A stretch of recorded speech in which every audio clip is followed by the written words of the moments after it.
has been 6 months since February 24th when Vladimir Putin ordered the invasion of Ukraine under the guise of a special military operation.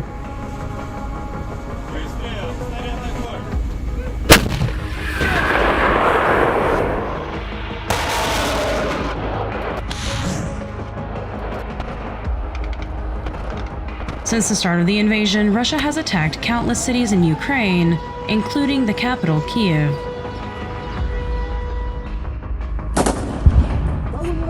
According to a report released by the UN Human Rights Council on August 24th, 5,587 civilians have been killed since the beginning of the invasion, and 7,890 civilians have been seriously injured.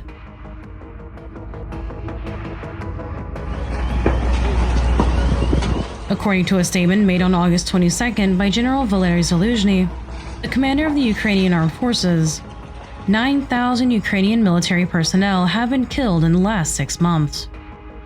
Russia, on the other hand, is yet to release their casualty numbers.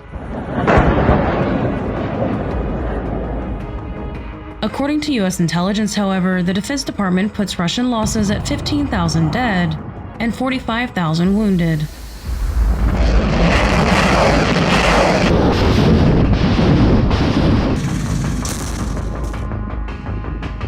The United Nations High Commissioner for Refugees indicates that a third of the 41 million population of Ukraine has been displaced.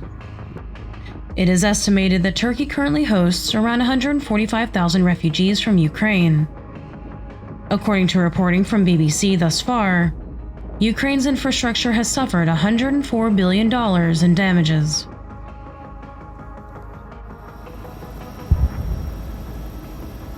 Russia continues to get struck with sanctions while weapons and aid continue to flow into Ukraine, and the international community continues to raise concern about the massive potential nuclear disaster due to the shelling of Zaporizhzhia nuclear power plant. However, there was some positive news in July where Russia and Ukraine came together in Istanbul's Dolmabahce Palace to resolve the global grain crisis. Ukrainian Infrastructure Minister Oleksandr Kubrakov and Russian Defense Minister Sergei Shoigu signed a deal between Kyiv and Moscow to allow grain to once again flow through the Black Sea, destined for the global markets. I just signed a request to Congress for critical security. Since the beginning of the war, the United States has provided a total of $12.1 billion in military equipment to Ukraine.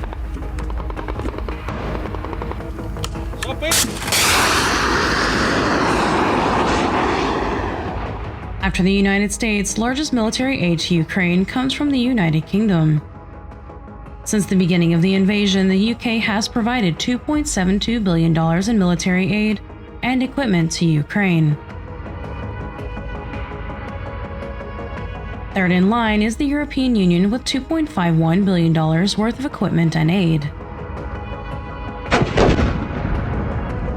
And among the myriad of sanctions aimed at cutting Russia off from the West, the Russian central bank's assets worth $630 billion were frozen, Russia's public assets in many countries have been blocked, and Russian banks have been removed from the SWIFT payment network, removing Russia's ability to trade.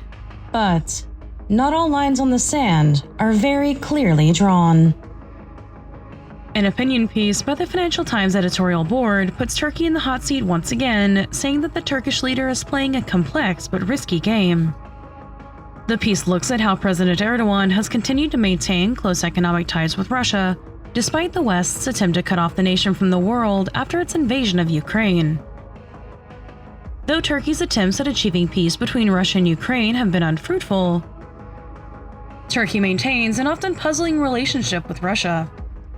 While Turkey is famously a weapons supplier to Ukraine, it is a customer to Russia, which has earned its weapons sanctions from the United States, seeing it ejected from the F-35 program upon its purchase of the S-400 anti-air missiles. The two nations are also at odds regarding their interests in Syria. While Erdoğan has sought to launch a new military offensive into Syria, Vladimir Putin has always blocked the president's ambitions. Despite this, Turkey has not followed suit with the Western sanctions on Russia. Erdoğan has had a bumpy relationship with Putin, a fellow strongman and geopolitical rival, notably over their differing priorities in the Syrian conflict. In Ukraine, Ankara courted Moscow's wrath by providing Bayraktar attack drones to Kyiv's forces. But Turkey has not adopted US and EU sanctions on Moscow, is buying Russian oil and gas as normal, and has kept its skies open to Russia's commercial planes, keen to hold on to the lucrative Russian tourist trade. A Russian deputy prime minister said Turkey would begin to pay for gas partially in rubles. Turkey's president was later quoted as saying 5 Turkish banks would adopt Russia's mirror payment system. The piece goes on to argue that any deepening of economic ties with Moscow, however, is likely to inflame friction with the West. But Turkey is simply too important geopolitically for Western businesses, and Europe frets over Ankara's ability to flood the continent with 3.7 million refugees from Syria and elsewhere that Turkey is hosting. In his game of geostrategic poker, Erdoğan should be wary of overplaying his hand.